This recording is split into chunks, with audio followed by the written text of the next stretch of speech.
Adam, New Jersey. It is the Ken and Jeff show. Jeff, welcome on. How are you? You look Hola. perplexed. No, I'm getting that issue with the questions again, not appearing. I'm getting an error message. Oh, really? Yeah.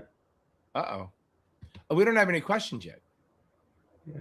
So if you want to reload, that's probably your best bet now. Okay.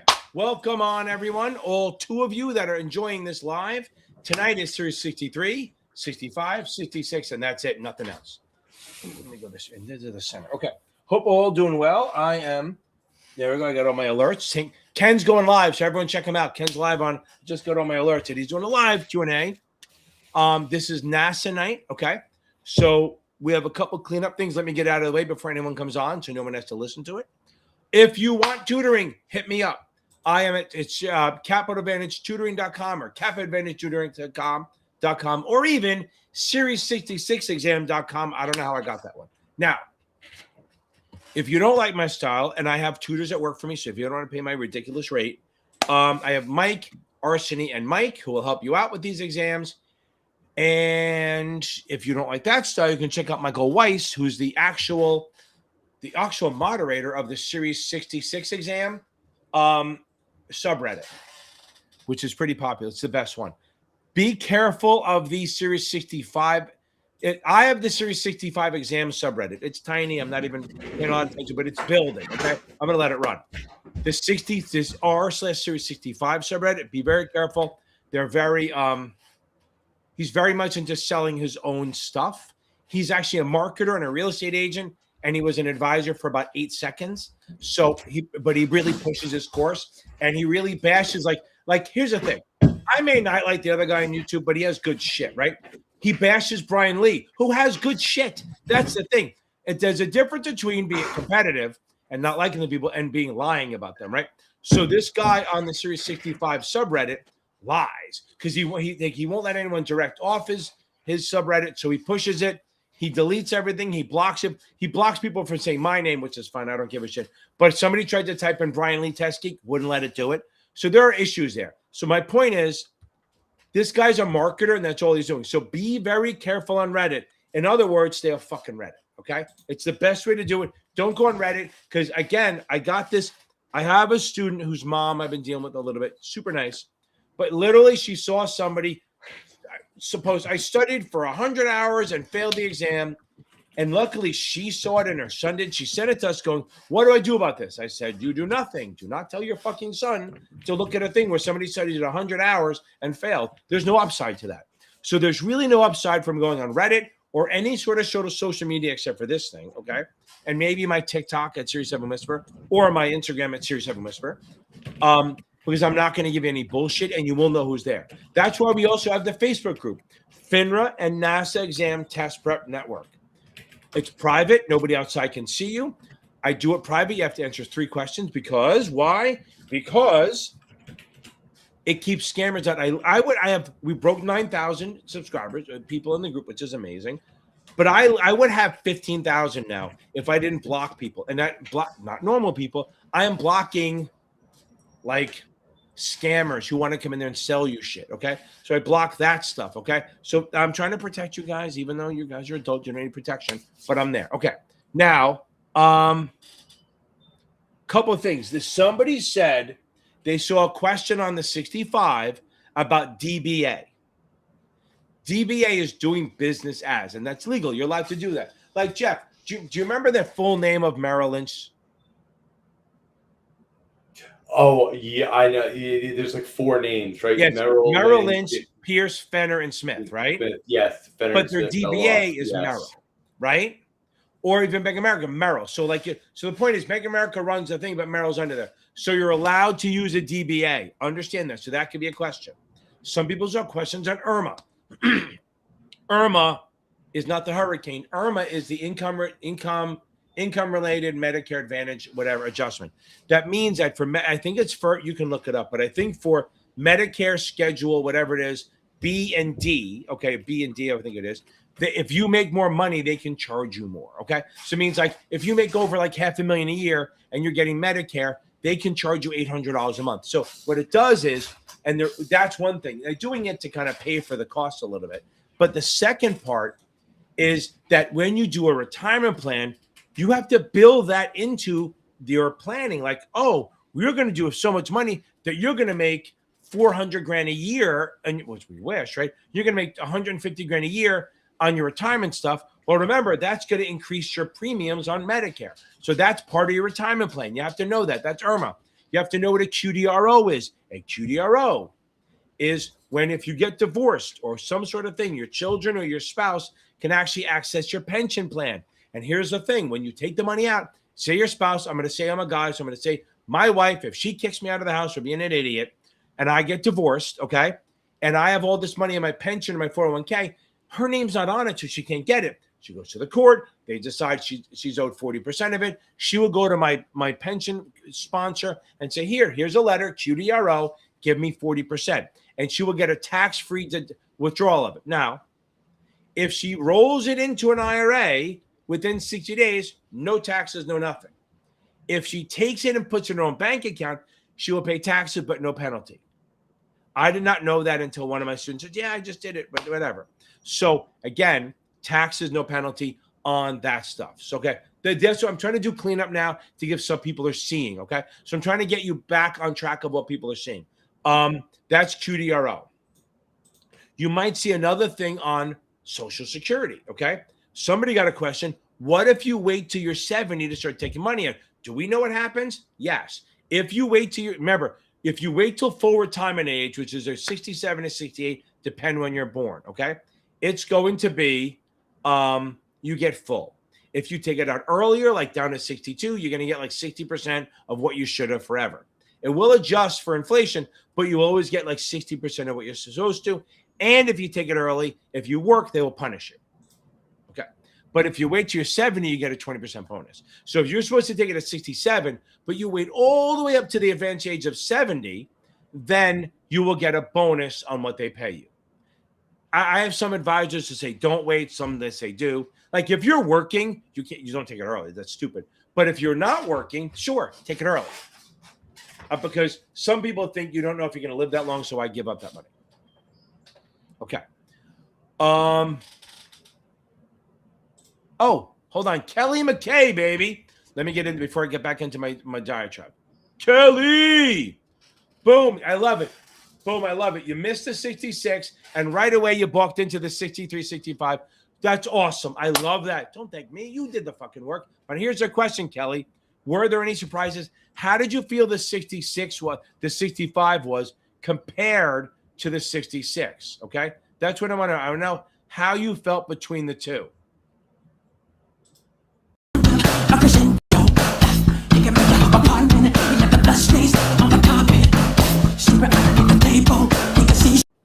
I really got to recut those things. We don't need to be looking at Michael Jackson's crotch, but although some people might. Okay. So Kelly, if you saw it, were there any surprises or anything? Boom. Okay. Okay. Oh, look at that. You see another one, right? Mm-hmm. A boom, a Lauren. That is outstanding. It's all happiness as any day, right? Happiness is any day. Love it, love it, love it, love it, love it. Okay. I want to find a good one for Laura. Oh, I'm not going to give her that one. I have one thing that says don't click. Oh, well, I'm going to have to. What is going on here? So I'm happy. Did you see any surprises on that? That's the big thing. Did you see any surprises? Here we go.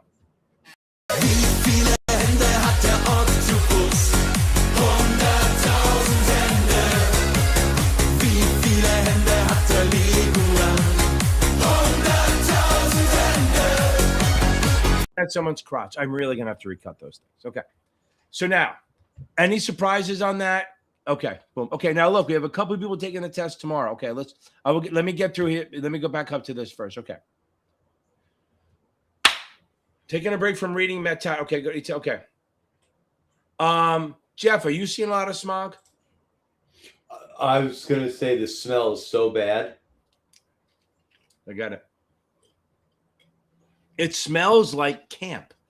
It's insane. Like that kind of bad burning fire. Yes. That's what I'm saying. Whenever I went to camp, that's what reminds me of when I was like 12 years old and we just burnt shit. Okay. Oh, it's terrible. Yeah.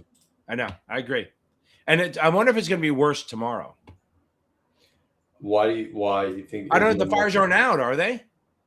I don't know. It's just the. And then they're saying there's what, 700 of them? Fucking Canada. Goddamn Canadians. Matt, how about you? How's that affecting you? So my class, I remember I did the membership class. We did the Series 66 class from 7 to 8, and I think they're still on, which is great. I do 7 to 7:55 or so. Then I cut it out. I leave, and they stay on and do questions together, which is great. But they said a couple of them. I think somebody in Texas, she's not sure if she had it or not, but it's crazy shit. Remember a couple of years ago that it was orange? Yeah, well, it's like that now. I haven't seen the orange yet. Maybe it's in the city, but it's crazy. Okay. No, when I was in this city, I was way up. I was on the 58th floor. Oh, yeah. And when it was bad. It was really bad. You couldn't see anything, right? It was like that was the last time, not today, right? It was like Total Recall, like being on Mars. That's so funny. I wish I'd been in there. Although last time I was in a place that was covered in smoke was not a good time. Okay. Yeah, so good. Take a break. I love that. Going ETFs, I love that. That's awesome. Can I throw a question out there? Yeah, throw it. A random question. Anybody who's on, just put in if you're on if you're studying for the 63, 65, or 66. I want to see which one everybody is focusing on tonight. Just curious. Because I have, Ken, as you know, I have my opinion about the business, and yep. I'm just curious to see what everybody say. Yeah, I want to see what everybody says. 63, 65, 66. Right. Okay. Good. Okay, here we go. So let me give a couple things before I get into one thing about the 24. Okay. Which is really okay. Look here. So Kelly, here. You know what? So did you feel that the 65 was harder or easier than the 66? Now, because I think if you took the 7, the 65 might be easier. I don't know. But so what's interesting? That's good. What's interesting, the person who this guy Corey came on the live today, not the live, my membership thing, which you all can join if you want, he said he passed it, but he said there was some NPV stuff, not enough math. He wanted more math, but he said that there was a lot. He said he wished he studied regs more. That's 100% the case. Okay. I have a question. Can I grab a random one here? Yeah. Catalina, I see you posted the 65. Most people have posted the 66. There was a 63. Right. Do you have any other licenses? And what are you, obviously do you have a job? Yeah, basically what I'm going for is I like the 65 in today's world. I think being an RIA is a great role, and it allows you to be independent also. So I'm just curious, if you have any background, or if you're currently working somewhere, or if you already have the 7, or you're just going for the 65, if you're comfortable, feel free to throw it up there. Got it. Perfect. I love it. Okay. I want to go back to guns before he leaves. Okay. So now, okay. Guns. I know this NASAA net, but understand this is the question. So this is not really specific to 65. Okay.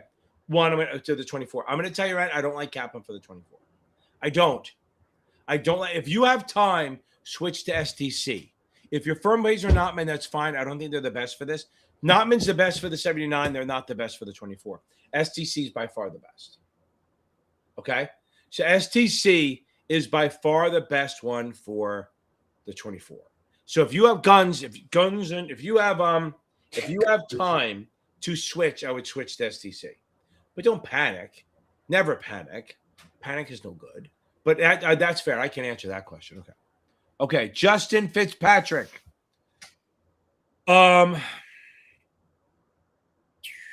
They are there, but that's not like the end. It's like understanding the difference between LIFO and FIFO. If you have a retirement account, pay taxes and everything. If you have a non-corporate retirement account, it comes out LIFO, which means the growth comes out first. At ordinary income, they're not going to be heavy. You might have to know that a Roth. What do the Roth, 529, and Coverdell have in common?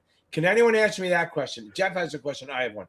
Can anyone tell me what the Roth, Coverdell, and the 529 have in common? Because that'll help Justin too. Other than that, the taxes are there, but they're not heavy. They're going to be there. If you really want to see that, if you want to know the taxes, again, I know you're taking the 66.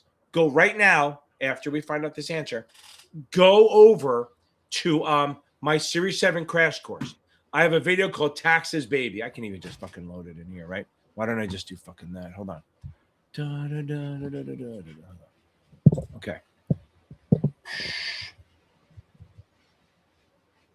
Taxes Baby, where is it? Here we go.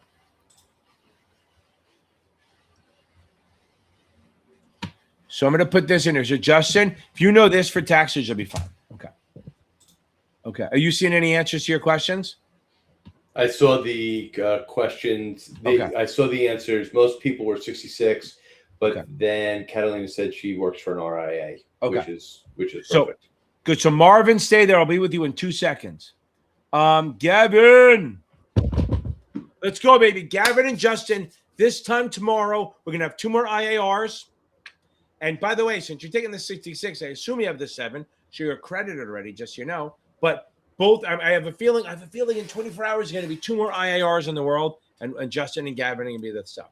Guys, when you take it, remember, so Justin and Gavin, first of all, make sure you do a little quick review of trusts and joint accounts. I have a video on it that will help you. I put it out like maybe a month and a half ago. But again, I prefer you read, but if you don't want to read, watch that.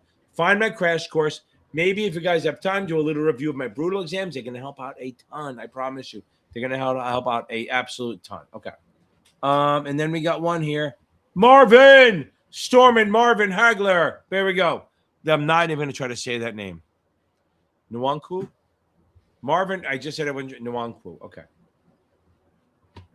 That is outstanding. I'll give you a good one.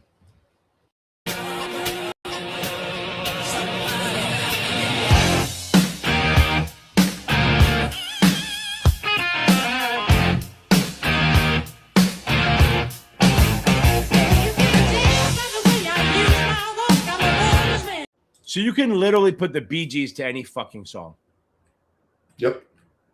There's one with Dr. Dre. There's one with it's fucking great. I guess it's at 4. You ever see that video? There's a video of a band, and they show that. I don't know what they mean by 4. Yeah, I know what you're talking about. The one guy keeps playing songs. Yep. And I love that fucking. It's a great video. Yeah.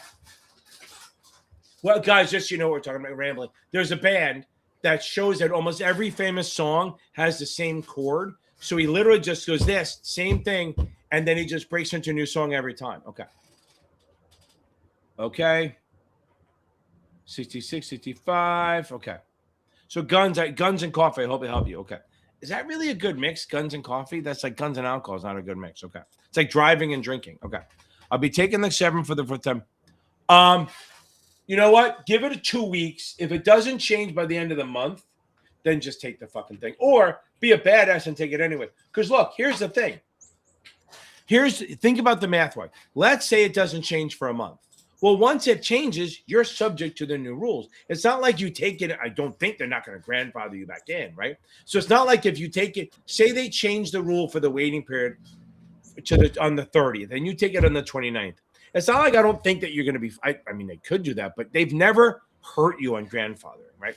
So if you take it on the 29th and fail, and you're not going to because you're going to pass, and you think you have to wait 180 days, and then they change it to 60 and the 30th, you don't have to wait. So don't wait.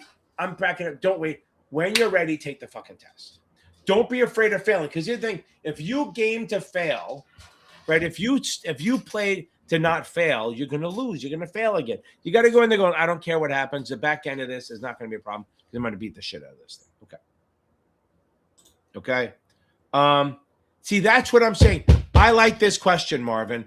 I think they do cover. Okay. There is some overlap. I think there's more overlap with the 65 and the 7 than the 66. And again, some people say I'm fucking nuts. I guess I am. I think the easier route is 63, 65 is 2 different tests. Okay. If you fail past the 7, I think 63, 65 is a better one. But again, who am I? I'm just an idiot. Because the reason the firms like to do the 66 is because they like It's one test they have to pay for, and it's 100 questions. The 65 is longer, but there's more room for error, and there's more 7 overlap. But I do like I'm a fan of take the 7, then just go to the 66 because that's what they're going to tell you to do. If you miss close, right away do the 63 like Kelly did. Take that within a week because you should be able to, and then study for 2-3 weeks. Take out the 65, and the best part is once you pass the 63, you now have 4 more chances, right? Because if you miss the 60, if you get the 63 and then you miss the 65, well, then you can take the 66 like a week or 2 later. It's not a problem. Okay. Good stuff. Okay. I think there's a lot of computer problems today. Really? Yeah. ARM was down. Kaplan was down. Oh, here's a question for you too. Has anyone using STC? I was working with a student yesterday, and in the middle of the day, like noon, it just kind of hung up for a second, and then reset it, and the entire UI changed. It went very basic. So I want to ask you guys, have you done that? And I did a post on this. If you guys can either answer here or answer on that post I did, what do you think of the new STC UI, the user interface? Because I want to know what you think of it, because I'm going to go to my contact there and go, this is the feedback.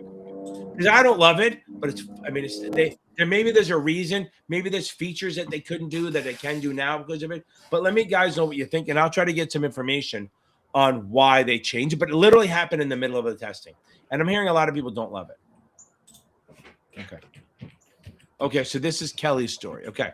After missing this, I literally listened again. I freaking reread the whole chapter because I read it all. Yes, I'm telling you right now, rereading the whole thing is the key, baby. Rereading is the key to heaven, okay? If you can reread the whole thing, it will make such a difference with you. It really will. Because the whole point there is that it'll come out a lot better because you'll understand this stuff. And again, like I read books, like this is what I explain it. I read the Harry Potter books like fucking 20 years ago, okay? Whatever. And I remember some of it. And I watched the movies and I'm like, oh, that's pretty close. I reread them over the last month or so because I knew the series was coming out and I'm an idiot. Because I said, okay, if it's there. So I reread them and I'm like, oh my God, there's a whole bunch of shit I forgot about. Because if you read it for the first time, the story's coming to you, you're not processing everything. But if you're reading it a second time, you already know it's coming, so you kind of pick up the little nuances. So I'm a big fan that if you fail, read it again. I'm a big fan of reading the book twice anyway, but I'm not going to do that to anyone. But if you fail, you got to reread it. As Kelly said, it makes such a difference. Okay. And here's the thing. I am telling you right now, there's nothing more badass than someone who fails the test, pivots, goes another fucking route, and then passes it. How great is that? That's some badass fucking shit. Okay. Catalina, here we go. Okay. You know what I want to know? So Catalina, maybe you can, if you're still on here. I don't know why, and a lot of people do. The firm I'm working with too, they make everyone take the SIE first and then the 65 when they're an RIA. There's no reason to do, unless you're doing it to see if you understand the business. That's the only thing I'm thinking is that they're doing it to see if you understand the stuff versus like before they hire you or something like that. It just seems interesting. Okay.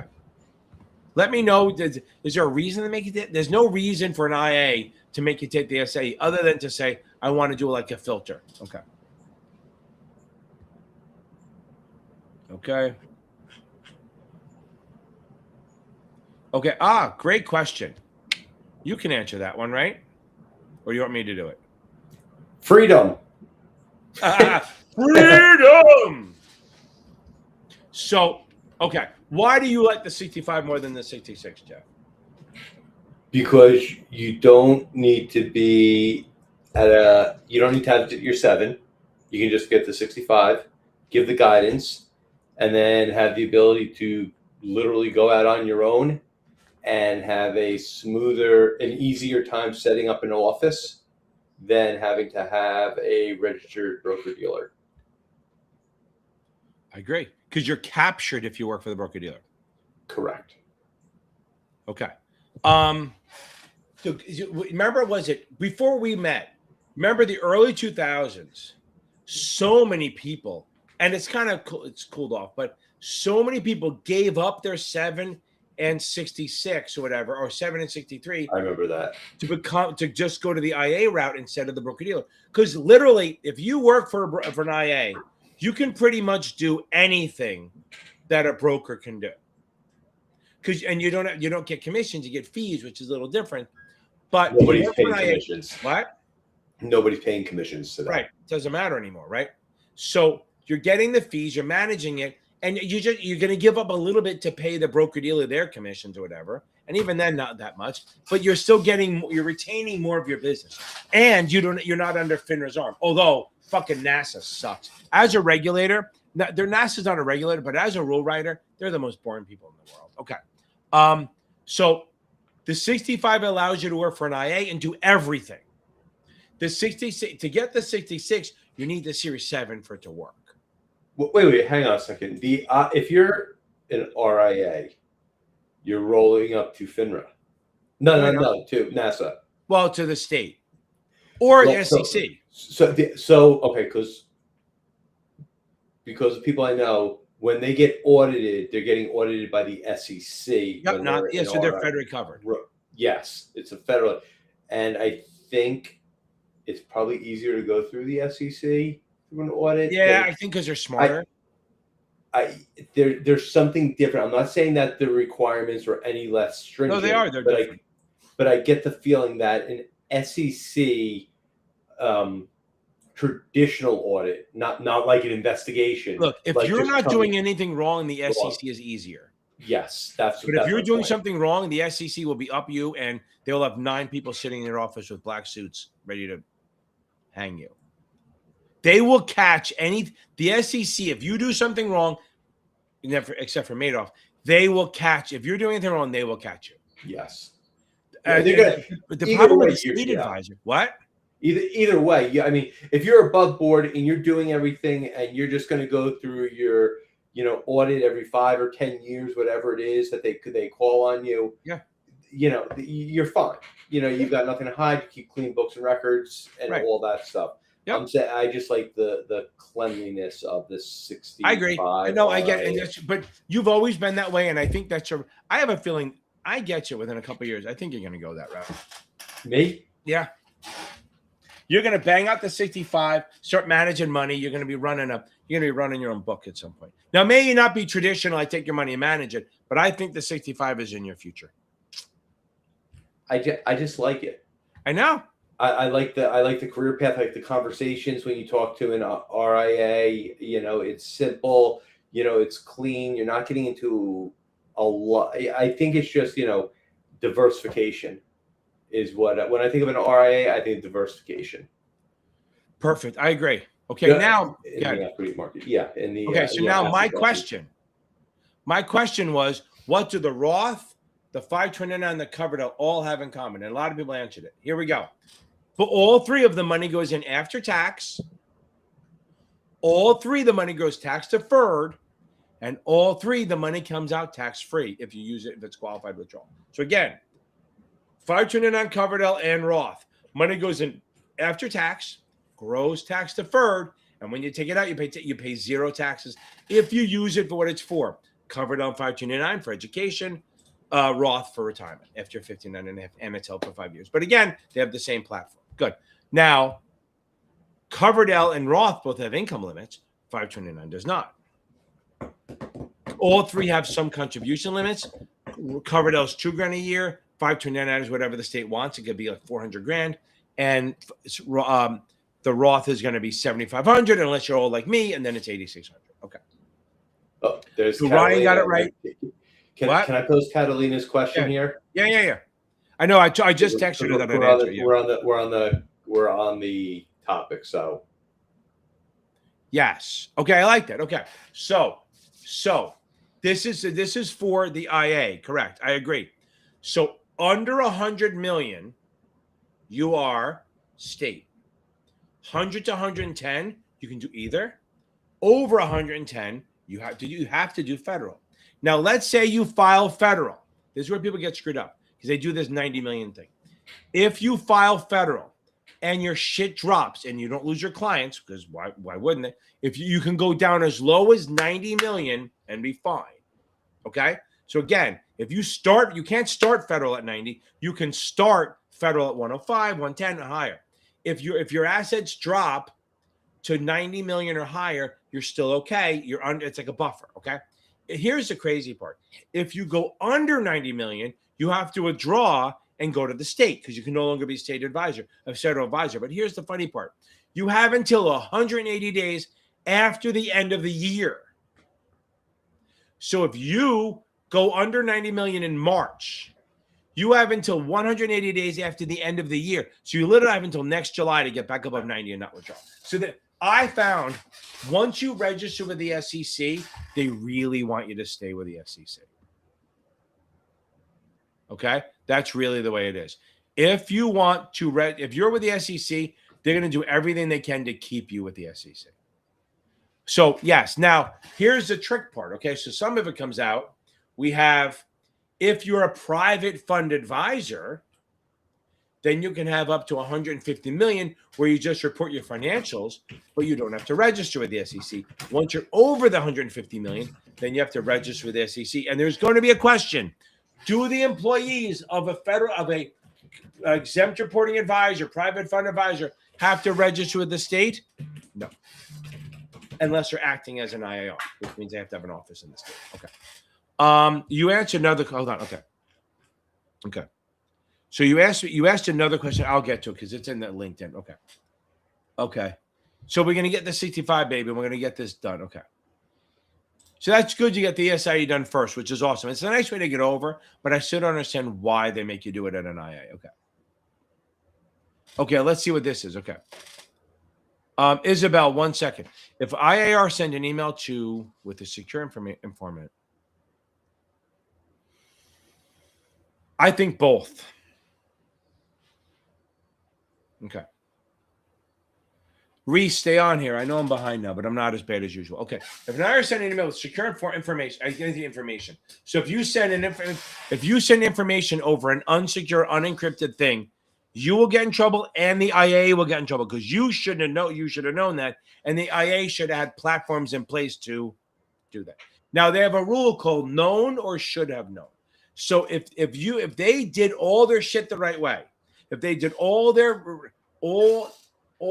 filters and their guardrails and everything to go right, and you still did it, and you still figured out a way to screw it up, then that might be on you. They might have a defense against getting in trouble, but the IA can always get in trouble for failure to supervise for not doing that.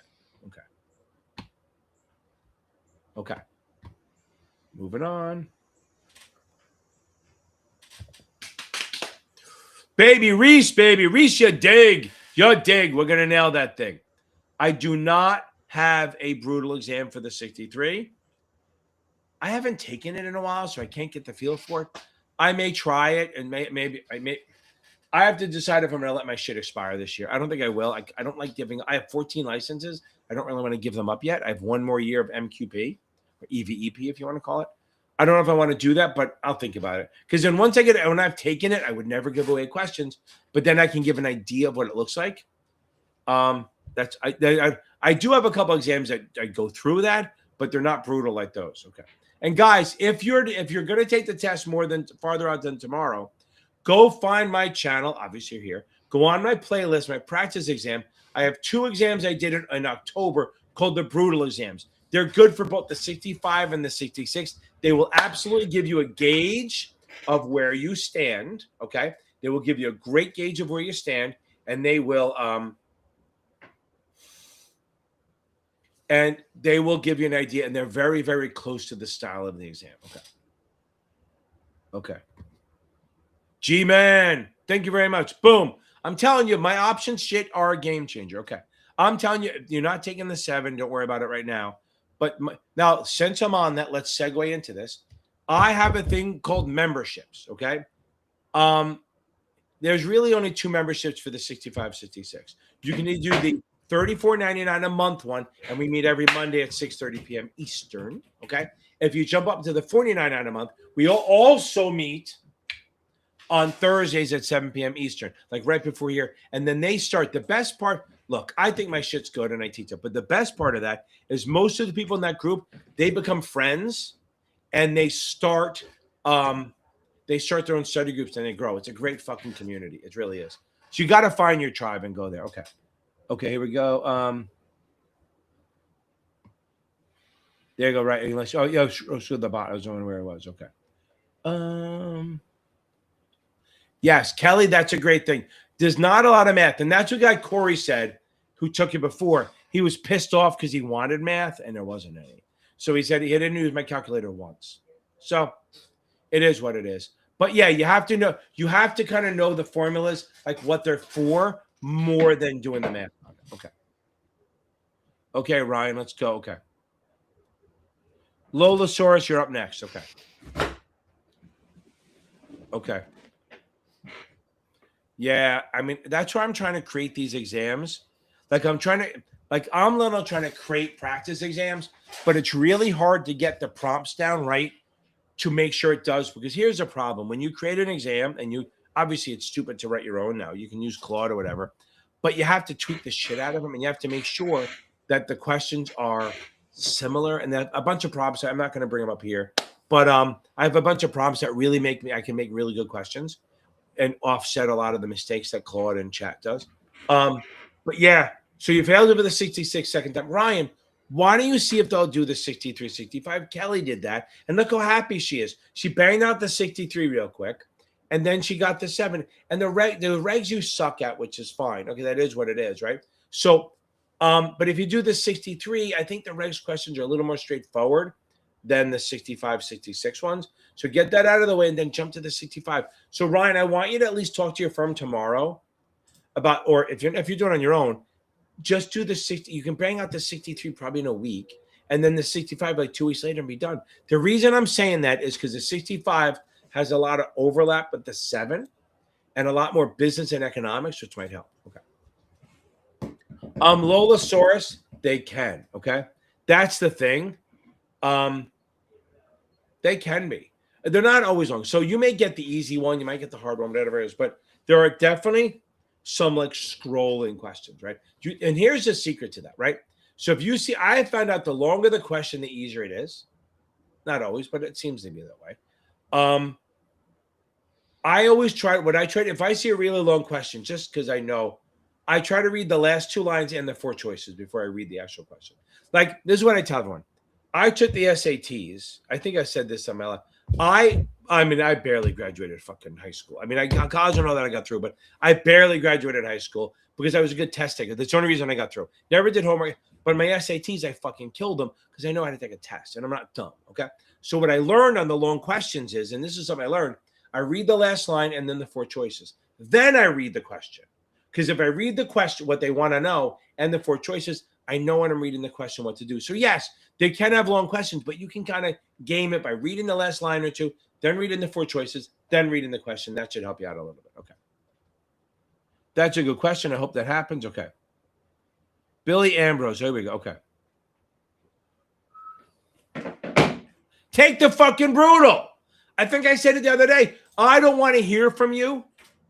I don't want to hear from you. I want to hear from you Tuesday. You took both brutal fucking exams. You got a baseline. That's great. So the baseline you got an 80 on. That's where you need to be. Now take the fucking brutal exams. There's 2 of them. Take fucking both of them. And then on this, how about this way? On my brutal exam, comment how you scored. I'll see that. I'll fucking see the alert. So you don't have to wait till Tuesday. I need to see tomorrow that you comment that you took my brutal exam. Both of them.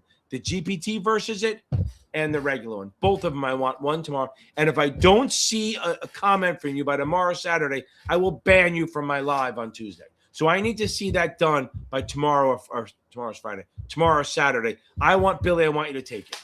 You got to take him soon. Okay. There you go. Now you got it. Okay. Right. The math is never really that bad. Okay. Okay. That's interesting, right? Okay. So look at this is the thing. They really so I know I appreciate Kelly. No, I appreciate that you need the support. I like STC a lot. I think STC, nobody teaches it better than Achievable. I swear to God. But STC as a rounded package is pretty solid. And their Achievable teaches it better than anyone else. And I have links if you want to buy them. Achievable teaches better than anyone else. But their questions are hard, but they're more convoluted than match the exam. I think STC found the right mix of having questions that are closer to the exam. And Kelly, that's awesome. And again, I don't like the way they look. I mean, they're very like basic now. Okay, they used to have colors and stuff. Now they're very just like they look a lot like QBank. I mean, a lot like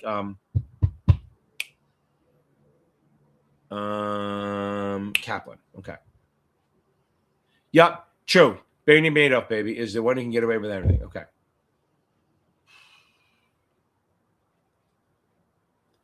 Yes. So boom. Isabel, I love that I remember we had the conversation. You're gonna find the 63 is so much easier than the 66. This is so much easier. I got another girl, Isabella, she failed the 66. She's going to the 63 now. She nailed the 63 right away. Very nervous going in. She got it. As long as you study hard, it's fine. And then she's going for the 65 in about a week. Okay. Okay. I think this is one you brought up. I like that. Okay. Boom. Okay. Okay. So Eric, if you're barely passing Kaplan, you're probably fine. If you're on the good side of the 72, or 72, 73, you're probably fine. Kaplan questions are more convoluted. So Eric, do my brutal exams. The 2 brutal exams are in the practice exam playlist, or just scroll back about 8 months until October. They're really good. They're going to help you a lot. They will give you a better gauge than the other vendors on where you stand. Okay. Anything jumping out at you? Okay. Okay. Hey, I'm almost caught up. Yeah. That's good. Okay. Boom. I like that. Kelly, I love that. That's true. I use STC, but using STC or Achievable buying Kaplan QBank is always the way to go. It's like $50, $60. I think if you type in LPL Financial or Advance, usually you can get a discount. Okay. Oh, Ryan, you have a great question. Okay. Aaron, I love it. I agree. I appreciate it. I do think my options videos are the chef's kiss, right? Okay. Boom. I love it. Okay. I'm telling you right now, it's great. It's going to help you a ton. It will literally go from you wishing the entire test wasn't options to wishing the entire test was options. Okay. Okay. Now, I don't like that. They will get you to pass, but they will run you through the ringer first. That's the problem. They will absolutely get you to pass, but they will absolutely run you through the ringer first. Because they're going to go down paths you don't need to go. They're literally going to go places you don't want to go. And that's a problem, okay? We don't want to do that. We want to go where we want to go. We want to go where we should be, okay? So my line is, if you can use someone else, use someone else. If you are stuck with them, which a lot of firms are, like I literally have 2 students that had to change their YouTube name to come on here because they're worried that their firm will get mad at them for using another vendor. So Past Perfect has like a Loctite on, like, I think Bank of America, Fidelity, and stuff like that, and they are so adamant, anti-YouTube, anti-other vendor, and it's like they're afraid of the other vendors. It's got to be. Okay. Works for me. If you can go to another vendor, get Achievable or STC, or if you do want to stick with Past Perfect and you want to buy a supplement, buy the Kaplan QBank. Okay. Okay. Okay. You've probably mentioned this a million times. What's about the Past Perfect? Okay. Okay. I would say, if you want to supplement, get the cap. Now you're taking it in a week. Okay, we are borderline not change vendors. Okay, here's the thing. You can do my brutal exams. That's going to help you. If you haven't done, guys, anyone taking the 7, I should be having another one coming out soon. Who knows? If you have the membership videos and you're good, and you want to switch, that's fine. But understand, if you go do you can buy the STC supplemental exams. I have a link for that. If you do that, you can watch them. It's like $50, $60. Or you can buy the Kaplan QBank. The only problem is the Kaplan QBank is an ass kisser. Okay, is an ass kisser, is an ass kicker. Especially when you haven't read their stuff. The only good thing is you have Past Perfect already, So they're hard. So I think you'll be used to it. If you're going to do the Kaplan thing, you got to do by tomorrow and understand and do check. Here's the thing. If you're going to do Kaplan and switch vendors, you need to spend the first day doing this very small quiz, 10, 15 at a time until you get used to their wording. Okay. That's the key. You have to do it until you get used to their wording. That's the key. Okay. Okay. Eric, I think you got to do it at least a week or two before. And you can do it 2 weeks before and then do them again because you're going to feel it. I promise you. I can't stress this enough that you're absolutely going to feel better after you take it. And when you take the exam, you're going to be like, oh my God, these feel just like the exam. Okay.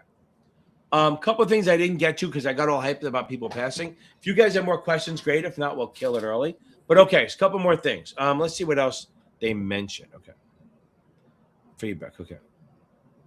Now, where are we? Where is it? Here we go. What else should we go over? Okay. Some people got, remember, so I said DBA is doing business as you're allowed to do that. Okay. If you take your Social Security at 70, you get a bonus. They might make you do the after tax or tax equivalent yield. And there was another question that they got, and I did look it up. It was something I never heard of. Hold on. Let's see 1 second.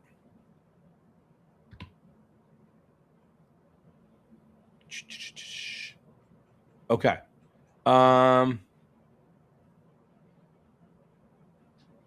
Okay. So here's the deal. If you open a 529 in one state and you go to school in a different state, you won't pay federal, but you might pay state taxes. Okay. So you technically, and there's somebody got a question on the 65, not about all the shit, but they said, can you? You can roll your 529 into another state. Now, you won't take a federal tax hit, but you might take a state hit. Like the state may go, if you roll it from New York to New Jersey, usually probably not, they might consider it a non-qualified distribution and hit you up as a 10% penalty on it. They might not. Okay. But you can roll it over the 529. Okay. If you roll over your you can, if you're going to go in a different state, you can roll over your 529 to another state. You can roll over your 529 in general to another person, if it's as long as their family. Okay. You can usually roll over once a year. Usually the rule on rollovers is once a year. So if you move from state to state, it's once a year.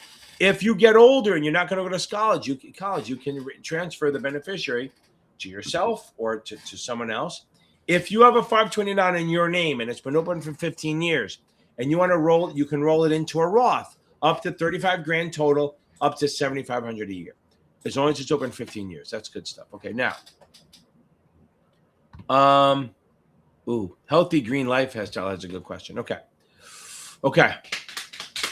So you can charge commissions and fees. You have to disclose it. Okay. You can charge a fee. Now, here's the thing. You cannot charge a wrap fee and then charge commission. That doesn't happen. You cannot charge a wrap fee and then a commission. That doesn't work because a wrap fee is supposed to include that shit. But if you charge a management fee that's not a wrap fee, then you can charge commissions on trades, but you have to disclose and say, oh, I'm acting as an agent here. I'm acting as a here. You can do that, but it has to be with disclosure and only if you're not doing a wrap fee. That's where they are. So, and now here's the thing. So there's a document out there called the fee disclosure document. That is for all fees that are not for commissions or advisory fees. So that's like for if we're going to charge you to audit your account, charge you to move your shit around, charge you to get a dividend, charge you for restructuring. Any kind of charge that's not commission or advisory related would be on this fee disclosure doc. So it's all the fees that are not advisory or commissions. Okay. Now, another thing I saw was what's a SPAC? A SPAC is for invest. If it's a blind pool, they usually do an IPO. You're investing in a company, and they're eventually, over the next 2 years, going to hopefully find a company to take over or do a reverse merger with. If they don't meet that money, if they don't meet that requirement by the end of 2 years, you get your money back. but plus a little bit of interest because it's probably invested in treasuries. But you have a lot of opportunity costs because you're going to put that money somewhere else. On another line, okay? On another line, okay? Where is the money held? That's what people say. Where is the money held? It's held in a trust and usually invested in treasuries. Like that. It has to be held in a trust. Another thing that keeps popping up is the CE. And I've done videos right when they started hearing about. I did videos on it a while ago, and then I watched on Reddit people. They ask questions on CE. I didn't know about that. Yeah, fuck you. You're not watching the videos. Literally, everyone out there who does videos says we do the CE. What's the CE? Continuing education. Continuing education is every year you have to do 12 credits, 6 products and practices, 6 ethics and professional responsibility, whatever it is. 3 of those 6 have to be ethics. So it's ethics and professional responsibility. 3 of them have to be ethics. You must finish it by the end of the year, December 31st. If you don't finish it by the end of the year, they take your fucking children. No, you actually have 1 more year to finish it, but you have to. So let's say you don't finish it by the end of 2026. You have until the end of 2027 to finish that and 2027. So you have to be totally caught up within a year. If you happen to be dual registered and you take credits for FINRA, you can use 6 of those. You can use those toward the 6 products and practices, not the ethics. If you take more for some fucking reason than you need to, you cannot roll them over to the next year. Those are the CE questions. What happens if you don't finish them by the end of the year? You have until the next year, you're called CE deficient. And then if you don't finish it, catch up totally by the end of the second year, it's not CE inactive. You just can't fucking do it. Okay. Now, I'm going to come back to you, Healthy Green Lifestyle. Do you recommend the STC fact sheet to read before the test? I fucking love the Crunch Time Facts. I love the STC Crunch Time Facts. If you have someone doing that, I would do that. Okay, now. Okay.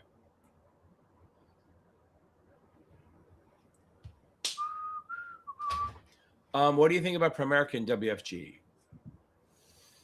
Okay. I think they're nice people. I think they're very insurance related. I think they're very eat what you kill. The fact that, and here's the one thing, this is what I noticed. Primerica, I'm not saying it's a pyramid scheme, but it has a pointy top and a fat bottom. Okay? Here's why. They make money. Yes, you can make money. You can listen, if you want a second job and do this as a second job, go to Primerica or maybe WFG. But the problem is that they won't sponsor for the 7. It's just a 6, 63, 65. Okay? It's IE 6, 63, 65. I have them in my group and they're fine and they're helpful. But if anyone ever goes, I'm looking for a job, boom, boom, boom, boom, boom. Every one of them goes, I'm hiring, because they make money off the people below them. They make money on the funnel, which is fine. That's the way every sales place is. Jeff worked in sales. His manager made money off what he did. But it wasn't like that was the only thing they did, okay? So the problem with here is that, like it's like Amway. If Jeff only made money from his people coming in, he would not be a salesperson, right? So it is an issue, but here's the one good thing about it. Like I had one guy, he was in California. He was a gym teacher making good money. I'm going to leave my job, work for Primerica and build a business. Stupid. Don't do that. I told him that. I got on the phone with them and said, no, keep your fucking job at the school. And they said it was fine with it. And work for Primerica after work at the same time. So you have a career, you have money coming in, you have healthcare, all that shit, a pension, plus you have a way to make more money if it happens. And then eventually, if you do it right, the Primerica money or your investment money will eclipse your salary, and then you can make a decision. So like my tutoring, I was tutoring in the beginning. I was making a shitload of money on the floor, and I was making some money teaching, okay? Some money. Now as going on, I was still making good money, but I was making way more money. Eventually, it tipped where I was making so much money teaching that it was costing me money to work a real job. So then I had a friend of mine hire me just part-time to be the CCO, so I had healthcare, health insurance, and all that. And then even eventually I was like, you know what? It's not even worth it. I make enough doing this that I don't want to work for someone else. I don't want to be on a FINRA's arm. I don't want to have that risk. So because it costs me money. So that's the thing. So if you're going to do the Primerica route, you need another fucking job. If you're going to do New York Life, if they'll let you, New York Life is great. I like them. Northwestern, all of these, if they'll let you have another job, please have it. Please keep doing it because will you kill places? I have friends at New York Life and they make a shitload of money. They make a lot of money. They're running branches. They're fucking. I have a guy. He's now running the Vegas office. He's a friend of mine. A couple of guys in Texas over. They're making a shitload of money, but they weren't in the beginning. And that's the problem. Is it's hard to make money at first. And a lot of these places are you make no money. Now, New York Life trains the shit out of you. Northwestern trains the shit out of you. Stuff like that. So. Well, we're there. Okay. So that's my thought about that. I don't bash them. I just think they have their niche and that they have their certain type of people. Like, do not quit your day job to work for them. Monday mornings are a very lonely time. Why? Walk me through that. I'm saying to quit your job you're getting a paycheck and then go into like a commission-based or kind of base. Your phone is not ringing at 9, 10 o'clock in the morning on a Monday. Right. I agree. That's true. That's what you mean. Yeah. Yeah. Like when I switched to this, I gave up a paycheck and everything's based on what I do. Okay. That's why I got to join the memberships, people. Keep me paying. Okay. Keep my kids. I don't know. But I think the similarity between what you do and starting in the business, it's like you're 20 plus years into this. Yeah. You have your funnel. 20 years this year. Right. You have a funnel. It's the same thing with giving investment advice and getting new clients and new AUM. But I did not do this from the beginning. No. I was making money. Like it was like I was doing okay for the first 5 years. I was watching you. I saw what you were doing. I know. And I still had a job. It was a side hustle. Yep, it was. And then it became not. And that's where if you're going to go to an eat where you kill place, it probably has to be a side hustle at first. And again, some of the firms won't like it, but if they want people, they're going to have to accept it a little bit. Think about this. I said this to my friend. Get your 65. Right. You just get licensed and you do it the most efficient way possible. You don't buy office space or anything. Right. And somebody comes, you're having dinner one night with somebody, and somebody says, "Yeah, I need to roll over an IRA." Yeah. Oh, I'm actually licensed. I charge a nominal fee. Because you don't want to be the guy in the family. You don't want to be the guy, right? So if you need help, give me a call. Yeah. I just charge enough to cover expenses, but I do it because I enjoy doing it. And that's an easy conversation. Right. You're not selling yourself and you have a paycheck somewhere else. I have one of my students that just passed the 7. And she was in the study groups, fucking great groups. Okay. These are awesome groups, these membership things. She passed the 7. She just wanted to have it. She's a CSA, customer service associate, right? They want to have it. She can answer the phone a little bit, whatever. She just really wanted to get it, right? And I said, well, why don't you? She doesn't want everybody to advisor. I said, why don't you get your 66 anyway? Because here's why. If you become a grunt worker like a CA or CSA, where you're not an advisor, but you're answering the phones, you're handling the clients, here's the thing. If you have the license and you're a CSA, they don't care about your quota. They don't give a shit. You're doing your work. But what happens if you're sitting at a dinner party, like he said, or you're going to a thing and somebody goes, "Oh, I like you. I mean, do you have anyone that can help me, manage my money?" I do, right? So if you have the licenses, you can bring it into your firm, hand it off to your advisor, and get a fucking cut without having to mention, without having to be a salesperson, without having to make phone calls, not worrying about, oh my God, I didn't hit quota this year. Fucking sales is always about quotas. And if you don't hit them, you get like they have the super. You ever see the sales things? Oh, we're super. You super maxed your commission quota, but we're only paying you half of what it is because we don't. Because somebody in Louisiana didn't hit their quota, so we're taking it from you. Okay. Now back to this one. So I don't think they do for charging capital gains. They do. That's a good question. Does the administrator, right? Does the administrator have to approve? I don't think they do.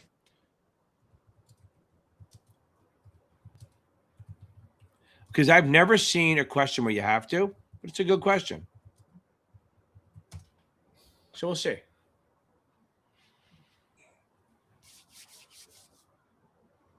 Ah, interesting.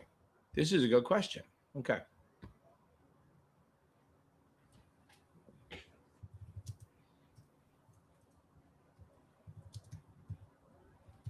So I think the administrator might have to approve it. That's good. I like to double check because I don't like giving bad information.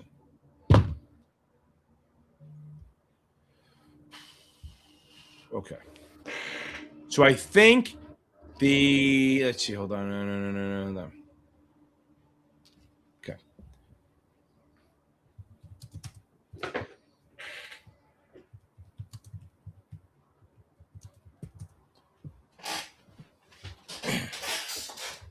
Okay.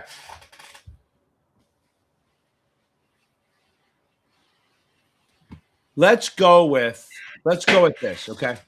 Oh, Kelly, there you go. See, same thing, right? You get that, you get it done, and then you can bring in money. That's the best way to do it. But see, Kelly, that is absolutely the best way to do it. You're it there, you're a BOA, whatever what they call it, a BOA, right? I think you're BOA maybe or whatever it is, and you board branch office administrator. But if somebody comes in, hey, I want to get paid on it, that's awesome, and you don't have to worry about the quotes. So I'm going to say, here's my thing: they don't have to allow it, but they can disallow. How about this, Ryan? I will come back on Thursday and let you know. Okay. If you come back next Thursday, I'll let you know. I don't know that the administrators allow it, but I think they can disallow it. But I'll double check. I think that's I think we did some damage today. Do you have any last parting words? Let the smoke clear.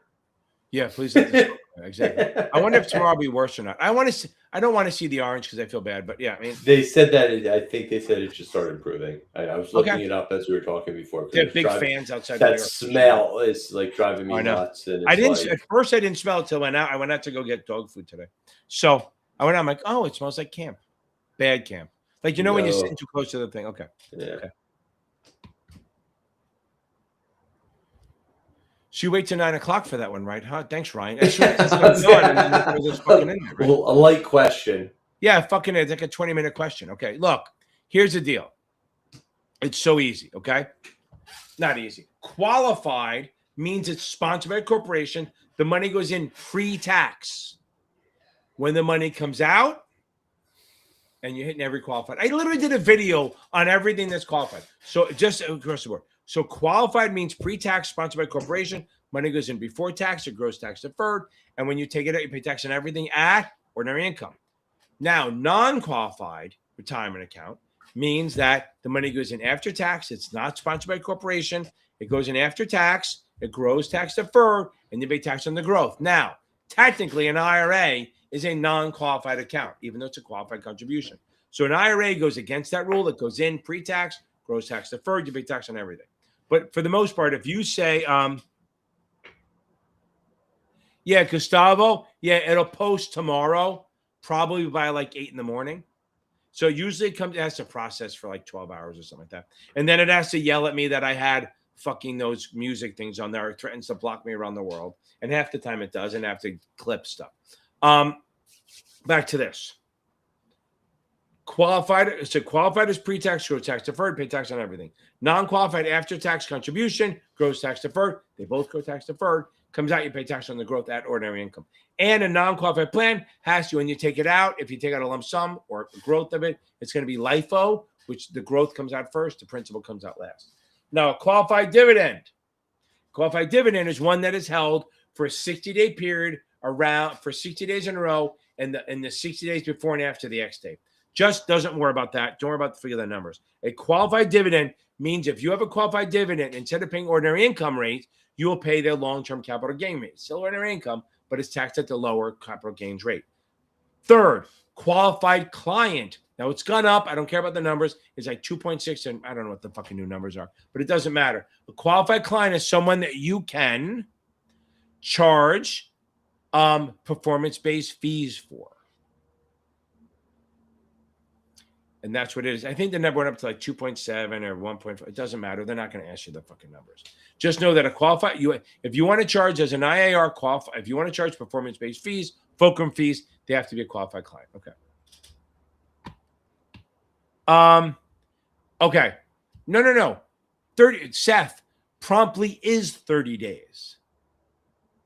There's material. It's promptly no later than 30 days. And then in materials by the annual updating amendment. Yeah, so don't listen. That's there. Just remember, if it's important, it's promptly up to 30 days. If it's not important, at the end of the year in the annual updating amendment. So promptly is 30 days. Okay, that's what you have to think of. So promptly is very, very vague. I mean, for certain things, it's like if you're under your net cap, promptly is the same day or next day. But for the most part, any kind of updating is promptly, not 30. Remember, it's promptly, not 30 days, but it's promptly up to 30 days. Okay. Hope that helps a little bit. But again, if you're just keep focusing, guys, on the 63, before you take the test, make sure you reread ethics. Take tests until your eyes bleed. That's the one exam where I'm like, bang through the book twice and then take tests until you can't take tests anymore. Okay, hold on. But Catalina, I don't know if she's still here. She asked a question. Are you still here? Is it Catalina? I think so. Okay. She asked a question. I saw it on the what do you call it? On my, where is it? Where is she? She asked a question here. So, okay. I didn't pass in the first round. I'm trying again in a month. I hope you're still here. I don't know if you're still here or not. But I would average 80% of the Q banking cap. Any recommendations? Okay. So now, if you're still here, I'm going to answer it. If you're not here, I apologize if you're leaving. So, and if you're here, please tell me. So I know I'm not talking to the air. Okay. It sounds like you might have been memorizing. So that's the thing. If you take too many questions, you start memorizing, learning their stuff. So my advice is to switch vendors if you can afford it. And I'm not telling you to write checks, but maybe you go get STC or get Achievable. Again, Achievable is better for learning than the questions, but STC questions are closer to the exam. But here's the first thing. If you have time, I would reread the whole book or reread the section. But Kaplan's book is massive, and that's tough. Okay. Kaplan's book is really big, and that makes it harder. So I would absolutely focus on rereading the book if you can. If not, go get another vendor to see where you are, to check you where you are. Because the problem with getting 80 on the Kaplan and doing bad on it is you might have been getting used to the questions. Do my brutal exams, keep watching my videos, switch over to STC or Achievable. I'm not saying past perfect. I wouldn't do that to you. That would be fucking cruel. But switch vendors and maybe see if that's why. Like maybe you are not even memorizing, but sometimes you get question bias where you kind of know what you kind of get a feel for what the questions are. Like I can look at STC and Kaplan ones and I'll get them right sometimes, even if I don't know the shit, because I know how they're asking and what they're looking for. So maybe you got to get out of that thing. I hope you're still here. Okay. Hold on. Seth, I'm only going to do a couple more questions because it is 9. And if you're not, if you want to, we can come on next Thursday and do it. Okay. One of the officers is somebody does, another officer pointed. Okay. I would think an officer you'd have to do.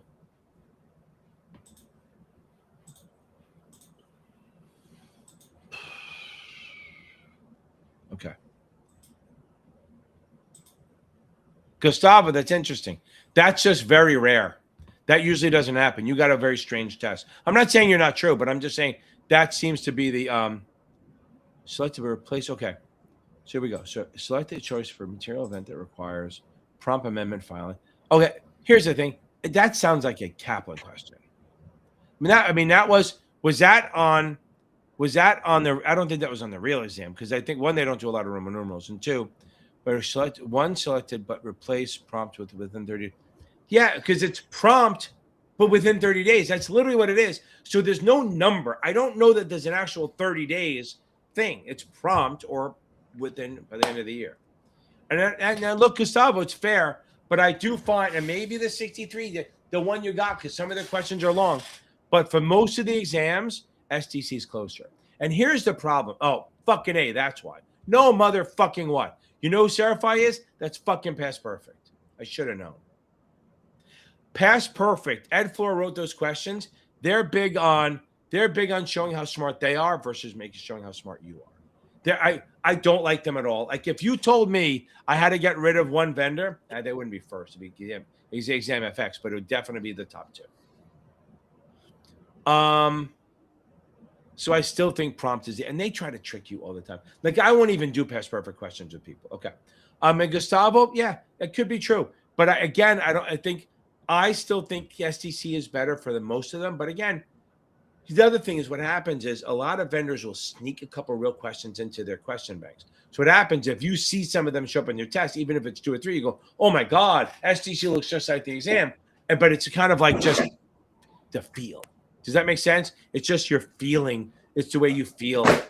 Because like I have people that go, like if they go, oh, I hate CLO, like TPP questions, and they see 3 of them on 125 questions, but they hate the questions, they go, oh my God, the test is entirely TPPs. But there's only 3 of them, but you hate them so much, they go, okay.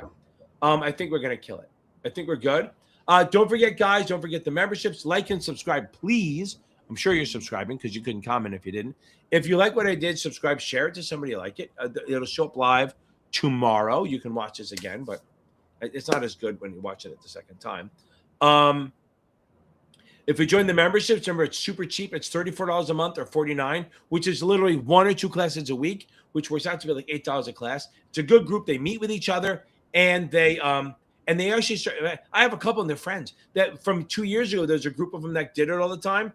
They had a name for their group and everything, and they go on trips together now. It's fucking nuts. It's crazy. And they all pass. I mean, these are all like 40 to 50-year-old women who like were career changers and didn't think they'd ever pass. And they're all advisors now, and they're fucking loving it. Anyway, okay. I am out of here. See you guys. Have a great weekend. Breathe.